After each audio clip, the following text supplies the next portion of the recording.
Have you ever had one of those days where your mood just feels off and you can't figure out why?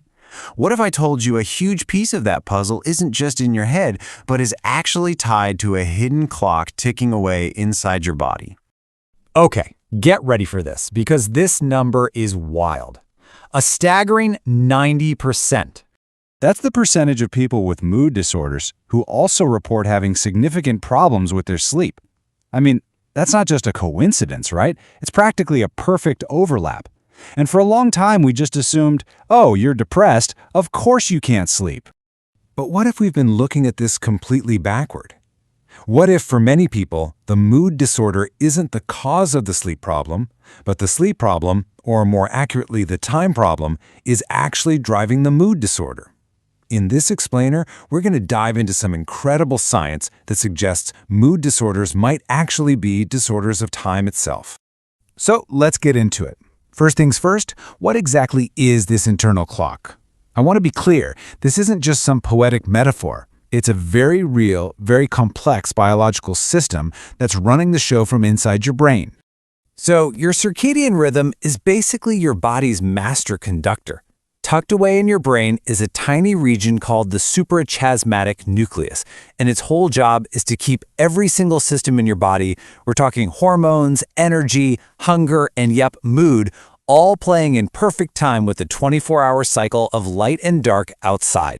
And when that conductor is on its game, everything just works. You feel it as consistent energy, a pretty stable mood, and you get regular, refreshing sleep.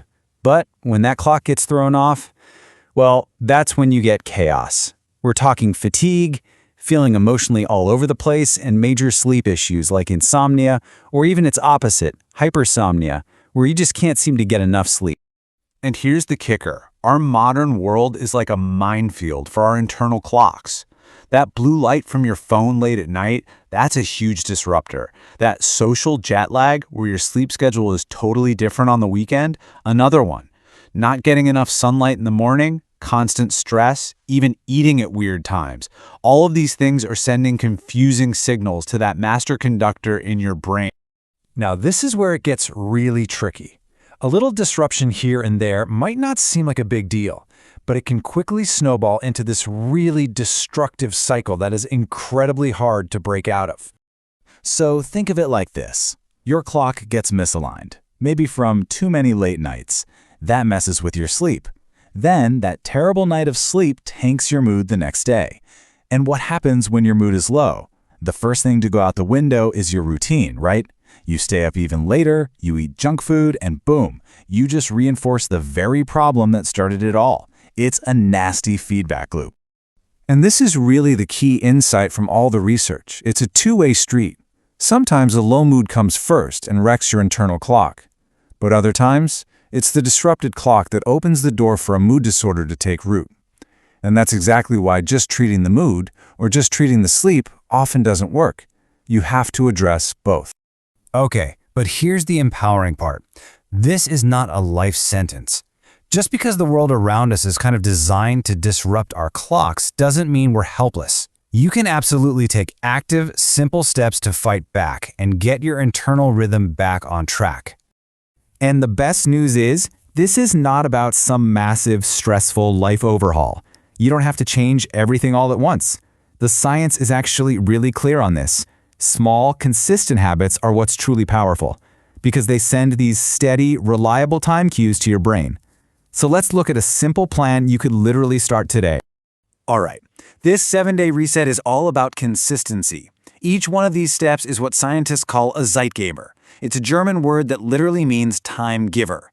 It's an external cue that helps anchor your internal clock.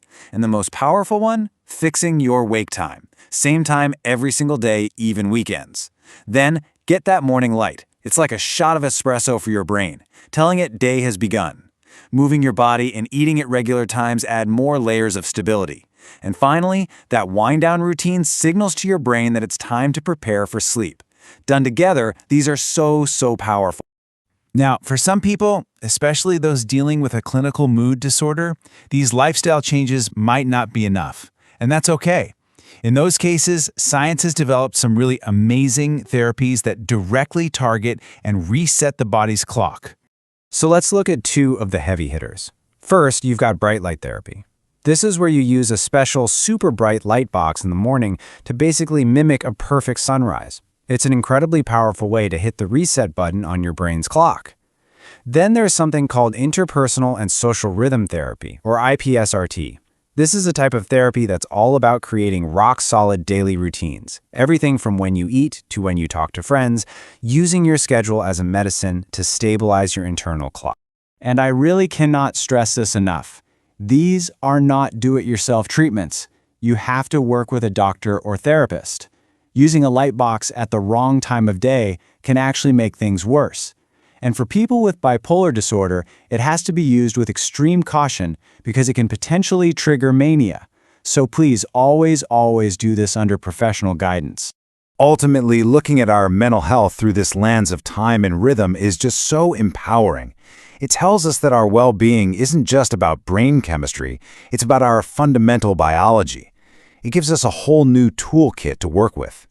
So if you think of your mood like a clock, maybe the most important question you can ask yourself is, isn't it time for a reset?